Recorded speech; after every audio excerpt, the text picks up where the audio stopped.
ఈరోజు మనం తెలుసుకోబోయే ఉద్యమకారుడు తెలంగాణ తొలి ఉద్యమకారుడు సర్దార్ పాపన్న గారు 17వ శతాబ్దంలో చివరి మరియు 18వ శతాబ్దం ప్రారంభంలో జీవించిన తెలంగాణ ప్రాంతానికి చెందిన ప్రసిద్ధి ప్రజానాయకుడు యోధుడు. ఆయన పూర్తి పేరు పాపన్న గౌడ్. ఆయన కులం వృత్తిరీత్యా గౌడ్. తాడిని త్రాగు తాడి చెట్లు సంరక్షణ. కానీ తన ధైర్య సాహసాలతో సామాన్య ప్రజల కోసం పోరాటాలతో చరిత్రను తనకంటూ ప్రత్యేక స్థానం సంపాదించుకున్నారు. పాపన్న గారు వరంగల్ సమీపంలో గల కిలాషాపూర్ గ్రామంలో జన్మించారు.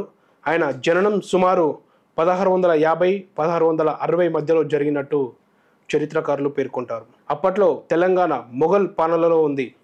మనుషులు కఠిన పాలన, జక్కన్న చౌదరి వంటి జమీందారుల దోపిడీ కారణంగా ప్రజలు అతి కష్టాల్లో జీవించేవారు. ఈ దోపిడీకి వ్యతిరేకంగా పాపన్న స్థానికులను చేర్చి ఒక స్వతంత్ర సైన్యాన్ని ఏర్పరిచాడు. పాపన్న దళం అనేక చిన్న చిన్న స్థానిక రాజ్యాలను, జమీందారులను కట్టుబాట్లను తొలగించి సామాన్య ప్రజలకు న్యాయం చేశారు. పాపన్న తెలంగాణ శివాజీ అని కూడా పిలుస్తారు.